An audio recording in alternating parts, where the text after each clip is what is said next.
Hello दोस्तों, नमस्कार। मैं हूं एनबी लिंबू और स्वागत करते हैं आपको है जिंदगी में। दोस्तों, आज आप सभी लोगों को स्वास्थ्य के बारे में ऐसे खास इंपॉर्टेंट टॉपिक्स के साथ फिर हाजिर हुआ हूं ताकि आप सभी लोगों को मैं कुछ खास जानकारी दे पाऊं, क्योंकि आप सभी लोगों को स्वास्थ्य संबंधी जागरूकता कराना ही मेरा काम है। तो इसी काम के सिलसिले में आज आप सभी लोगों को कैलोरीज के बारे में जानकारी देने जा रहे हैं। तो कृपया इस वीडियो को अंत तक जरूर देखें, क्योंकि मैं आप सभी लोगों को एक स्वस्थवान जिंदगी जीने का तरीका सिखाने की कोशिश कर रहा हूं, ताकि आप सभी लोगों के साथ हम भी और हमारे आने वाले दिनों में हंसते खेलते और एक स्वस्थवान ज़िंदगी बिताने के लिए कौन सी एक टॉपिक्स हमें सिस्टम अपनाना चाहिए, उसके बारे में आप सभी लोगों को जानकारी देने की कोशिश कर रहा हूं। तो चलिए शुरू करते हैं आज का यह टॉपिक्स।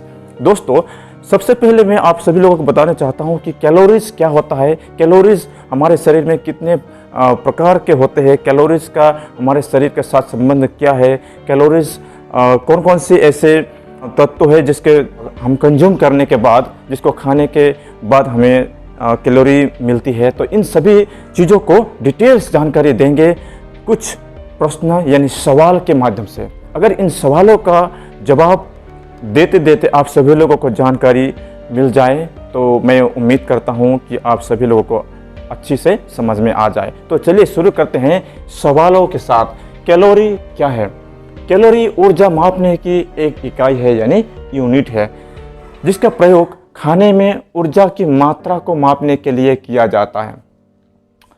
1 ग्राम पानी का तापमान 1 डिग्री सेल्सियस बढ़ाने के लिए जरूरी ऊष्मा की मात्रा को 1 कैलोरी कहा जाता है। इन शॉर्ट में अगर कहें तो जिस तरह से किसी भी रास्ता को मापने के लिए एक यूनिट होता है, जैसे 1 किलोमीटर, 2 किलोमीटर, 5 किलोमीटर एट्सेट्रा, और जिस तरह से पानी की तापमान को मापने के लिए हम डिग्री सेल्सियस कहते हैं, ठीक उसी तरह ऊर्जा की एक मापने की एक यूनिट है जिसको हम कैलोरी कहते हैं। तो ये कैलोरी एक प्रकार में अगर हम अच्छे से जानने के लिए कोशिश करेंगे तो कैलोरी हमारे शरीर में हुए एक एनर्जी है, शक्ति है। तो अब हम आते हैं दूसरे सवालों पर।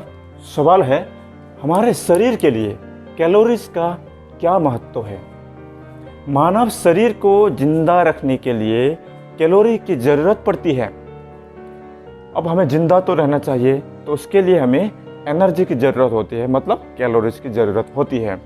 शारीरिक गतिविधियां जैसे सांस लेने, रक्तों को अधिकतम करने को आगे बढ़ाने के लिए हमारा शरीर भोजन से ऊर्जा प्राप्त करता है। जैसे कि हमें भूख लगने के तत्पश्चात हमें अगर खाना नहीं मिल पाता तो हमारे शरीर कमज़ोर हो जाती है। अगर हम खाना भूख लगने के साथ साथ हम अगर खाना खाते हैं तो इंस्टेंटली हमारे शरीर में एनर्जी आ जाती है। तो यही है एक प्रकार, यह है कैलोरीज। तो खाने की चीज़ों में कैलोरी की संख्या 3 मुख्य घटकों पर निर्भर करती है। जैसे कार्बोहाइड्रेट, वो तीन क्या क्या है? कार्बोहाइड्रेट, प्रोटीन और फैट यानी वसा। अब कार्बोहाइड्रेट में क्या होता है? 1 ग्राम कार्बोहाइड्रेट में 4 कैलोरी एनर्जी होती है, और प्रोटीन में 1 ग्राम प्रोटीन में 4 कैलोरी होती है, और फैट यानी वसा में 1 ग्राम फैट में 9 कैलोरी होती है। तो इसी प्रकार से संपूर्ण जितने भी खाद्य पदार्थ हैं उन सभी का एक अलग अलग यूनिट है, कौन से खाना में कितनी कैलोरीज होती है। तो इस सभी डिटेल्स को हम आगे चर्चा करेंगे, तो कृपया इस वीडियो को अंत तक जरूर देखें। वैसे आपने इस वीडियो में एक चीज़ों को गौर किया है कि नहीं? अगर गौर किया है तो अच्छा है, लेकिन अगर नहीं किया है तो मैं आपको जानकारी देने के लिए बता दूं कि यहाँ पर देखिए, कार्बोहाइड्रेट है 1 ग्राम में 4 कैलोरी, प्रोटीन है 1 ग्राम में 4 कैलोरी, और फैट यानी वसा है 1 ग्राम में 9 कैलोरी। इसका मतलब है आप जितने ज़्यादा फैट आपके खाने में इस्तेमाल करेंगे, यानी खाने में उपयोग करते हैं, फैट वाला वसा वाला खाना जितना ज़्यादा खाएंगे उतना आपके शरीर में वसा की ज़्यादा मात्रा बढ़ जाएगी, यानी कि आपका वज़न बढ़ जाता है। आप जितने भी आप एक्सरसाइज करें, जितने भी कुछ करें वज़न कम घटाने के लिए, फिर भी आपका वज़न घटेगा नहीं, क्योंकि आपका फैट का मात्रा जिस टाइम से आप घटाने की शुरू कर देंगे, लेने की कम मात्रा में फैट वाले खाना लेने की आप शुरुआत कर देंगे, और एक्सरसाइज कंटिन्यू लगातार करते रहेंगे तो आपका वज़न घटने लगेंगे। लेकिन अगर आप ये नहीं करेंगे, एक्सरसाइज कर रहे हैं फिर भी आप फैट को ज़्यादा मात्रा में ले रहे हैं, तो आपका वज़न आपके जितने आपने सोचा था उसके हिसाब से वज़न कभी भी घटेगा नहीं। तो यहाँ पे नेक्स्ट क्वेश्चन है, हमें एक दिन में कितनी कैलोरीज लेने की ज़रूरत होती है, यानी कि पर डे हमें एक इंसान के रूप में जीने के लिए हमें कितनी कैलोरी की यानी कि कितनी एनर्जी की ज़रूरत होती है। इसका जवाब है हर इंसान को हर दिन अधिक यानी कम कैलोरी की ज़रूरत हो सकती है, क्योंकि किसी को कम किसी को अधिक कैलोरी की ज़रूरत होती है। वो डिपेंड करता है कोई कारकों के ऊपर, जैसे हमारे शरीर का स्वास्थ्य कैसा है उसके ऊपर भी डिपेंड करता है। अगर अच्छा स्वास्थ्य हो तो कैलोरी ठीक ठाक चाहिए, और शरीर का स्वास्थ्य थोड़ा ख़राब हो तो थोड़ा कम कैलोरी चाहिए। शारीरिक कार्य, आप शारीरिक कार्य कैसे करते हैं, थोड़ा हार्ड वर्क करते हैं तो आपको ज़्यादा एनर्जी की ज़रूरत होती है, यानी कि कैलोरी की ज़्यादा ज़रूरत होती है। लिंग क्या है, लिंग मतलब पुरुष है या महिला है। अगर पुरुष है तो थोड़ा ज़्यादा हो सकता है और महिला है तो थोड़ा कम हो सकता है।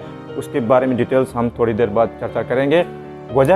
वज़न अगर कम हो तो थोड़ा कम कैलोरीज की ज़रूरत होती है, और ज़्यादा वज़न हो तो थोड़ा ज़्यादा कैलोरीज की ज़रूरत होती है। ठीक इसी तरह से ऊंचाई और आकार के साथ साथ कोई कारकों पर निर्भर करता है। अब एक साधारण महिला की अपेक्षा एक खिलाड़ी को हर दिन ज़्यादा कैलोरी की ज़रूरत होती है। ये तो आपको समझ में आ ही गया होगा, क्योंकि एक खिलाड़ी हमेशा ज़्यादा कैलोरी बर्न करते रहते हैं। वो कुछ खेलते हैं यानी एक्टिविटीज़ करते हैं तो हार्ड वर्क होता है, इसलिए उनको ज़्यादा कैलोरी की बर्न होती है और ज़्यादा कैलोरी ज़रूरत होती है। अब देखा जाए तो पुरुष को प्रतिदिन 2500 कैलोरी की एनर्जी की ज़रूरत होती है, और एक साधारण महिला को प्रतिदिन 2000 कैलोरी एनर्जी की ज़रूरत होती है। तो ये रहा हमें एक दिन में कितनी कैलोरीज लेने की ज़रूरत होती है, इसका जवाब। उम्मीद है आपको ये जवाब पसंद आया होगा। तो दोस्तों, ऐसे ही कैलोरी के बारे में जानने के लिए और भी कुछ बहुत सारे सवाल है जो कि हमें बहुत जानना जरूरी होता है। जैसे अब ये देखिए, हमें एक दिन में कितनी कैलोरीज लेने की ज़रूरत होती है ये तो हमें मालूम हो गया, लेकिन कोलेस्टेरॉल के साथ साथ एक दूसरा भी चीज़ होती है जो कैलोरी, गुड कैलोरी और बैड कैलोरी। तो ये क्या होता है, इसको जानकारी देने के लिए हमें ये एक ही वीडियो में सब दे पाना मुश्किल होता है, क्योंकि वीडियो काफ़ी लंबा हो जाएगा। तो अगले वीडियो में अगर आपको जानकारी लेना है, अगर आप कमेंट करेंगे तो मैं ज़रूर उस सवाल के जवाब देने के लिए मैं हाजिर होऊंगा। मैं कोशिश करता हूं कि आपके सही जवाब आप तक मैं पहुंचा पाऊं। तो आज के लिए इतने ही। अगले वीडियो में ऐसे ही मज़ेदार और इंटरेस्टिंग टॉपिक्स के साथ फिर मिलेंगे। लेकिन अगर आपने अभी तक इस चैनल को सब्सक्राइब नहीं किया है तो कृपया सब्सक्राइब करें और लाइक, कमेंट और शेयर करके मेरा मनोबल बढ़ाएं, ताकि आने वाले वीडियो में फिर ऐसे ही मज़ेदार और इंटरेस्टिंग टॉपिक्स के साथ फिर मिलेंगे। तब तक हंसते रहिए और मुस्कुराते रहिए। Wish you all the best. जय हिंद।